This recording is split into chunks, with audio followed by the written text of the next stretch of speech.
it's Rob from the Tech Care Association. I'm out in front of a very special Apple store today with a message for Tim Cook and the board of directors at Apple on behalf of the tech care industry, the folks who take care of your tech after you buy it. First, I want to thank you for announcing the new Apple Self-Service Repair Program. This is a great first step in the right direction for a world that really needs repairable tech now more than ever. I hope that other companies will follow your lead and make parts, tools, and manuals available to all their customers. We also agree 100% with your statement that most repairs should be handled by a trained professional.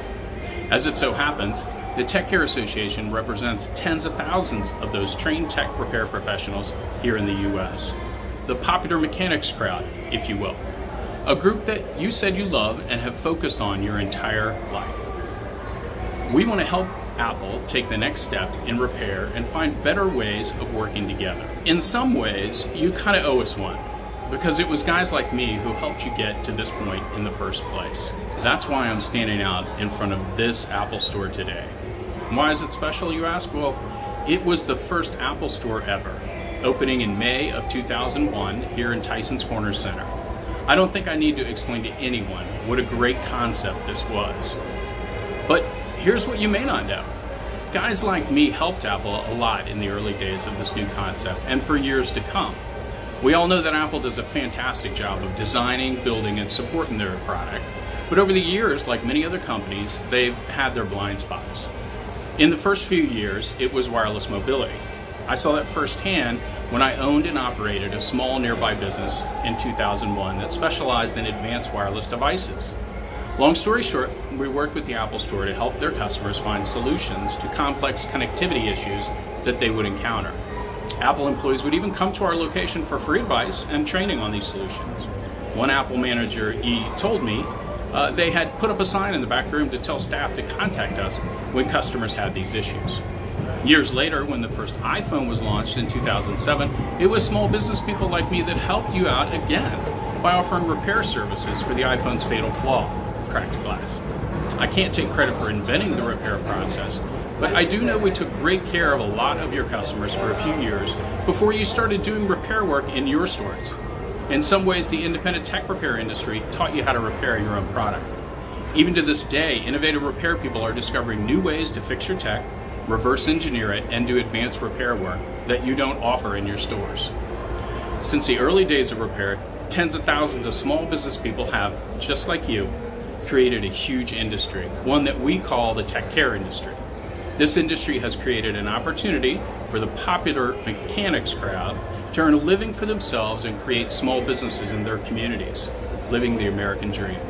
All of us want to work with you and not against you, but it hasn't been easy for us because of your past policies on repair.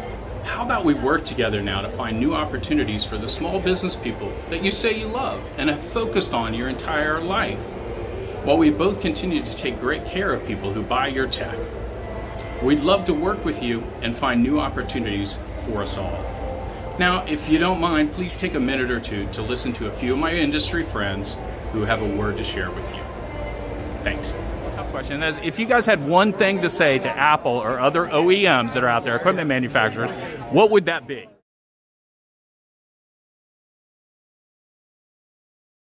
I would say, honestly, like, take a look at shops like us, right? Like, we run high quality operations. Like, we have very similar goals that they do, right? Like, we don't want to use low quality parts for these customers. We want people to come into us. We want to take care of them. So I think a lot of the goals that we have aligned. I think sometimes, like, both parties need to sit down, put everything on the table that, hey, look, here's the 5 biggest sticking points for us, here's the 5 biggest sticking points for you, kind of thing, and figure out where there can be a middle ground. And I think that middle ground is a lot easier to find than people think. Absolutely. I think you're absolutely right. I mean, I think it's a big advantage for them to work with us, and we'd love to work with them, and you guys are doing an awesome job there. Adam, what would you say? Basically the same thing. I mean, I just want to add that we're just so passionate about what we do, and I don't want to say more than them. I mean, that's their brand, but we just care so much about the devices and the parts, and so I wouldn't order for a phone part from somebody some quality in my phone, Yeah, that's awesome, guys. I appreciate that, and I know you're doing great work out there, and you're doing an awesome job representing the tech repair industry. So thanks so much for your time, guys. All right, take care.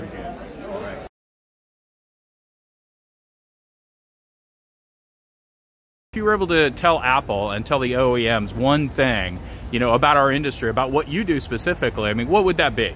I will say we are here to help. We are here to help the people.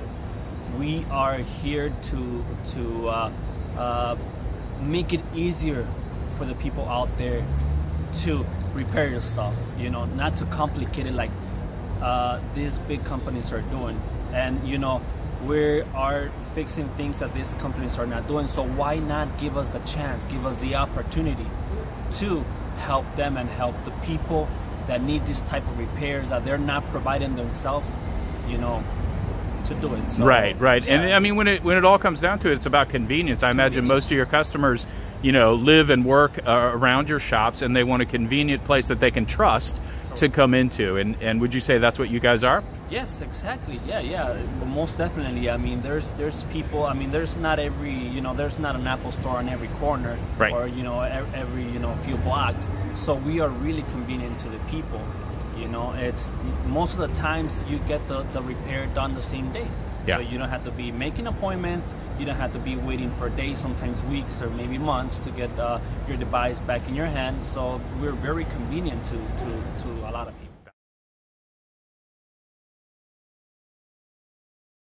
If you guys had one thing to tell Apple just about your business and about you know, working with them, what would that be? I think the main thing that we would tell them is that we're here to help, and it seems like they don't have a lot of faith in non-authorized repairs, but ultimately, like, us fixing their devices, you know, helps their business because we help people continue to use their devices and use their services.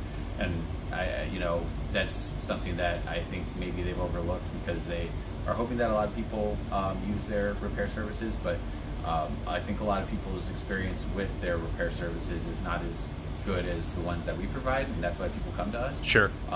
And it might be something that's worth, you know, considering for them, is that sure, they make a product that people like, but people aren't really hot on their customer service, whereas people like us can step in and help with that. Right. So making their parts available to us and their equipment available to us is obviously would help us, but you know, nonetheless, people still can choose us over them. Sure. Yeah. Half the time because it's just an easier process. Right. You know, yeah. with devices, the way that people use them, they need them turned around quickly, and they want all their data retained. And you know, we just hope that the companies that produce these devices have faith in us.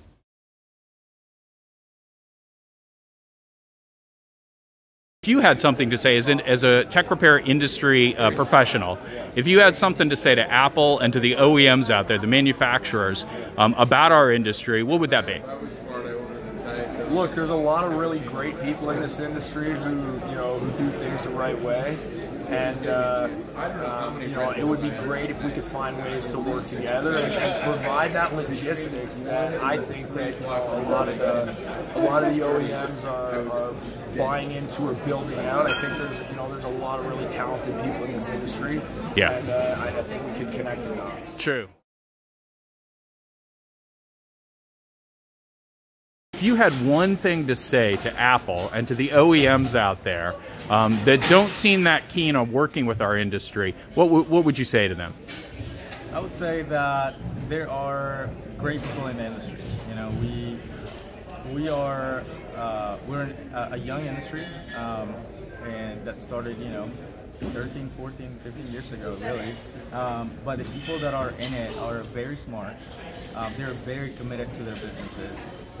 When they get a device, you know, they see it as their own, truthfully. You know, these guys have like that direct relationship with the consumer that it's really hard to create that connection if you are a bigger company, right? Because these guys care.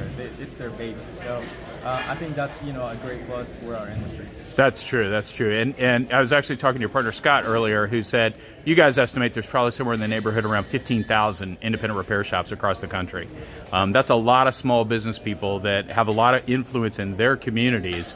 That could be using your service. First of all, I highly recommend these guys. Israel is a stand-up guy and does great work. But also, I say to all the OEMs out there, hey, let's work with this industry and let's help these small business people succeed, and awesome guys like Israel.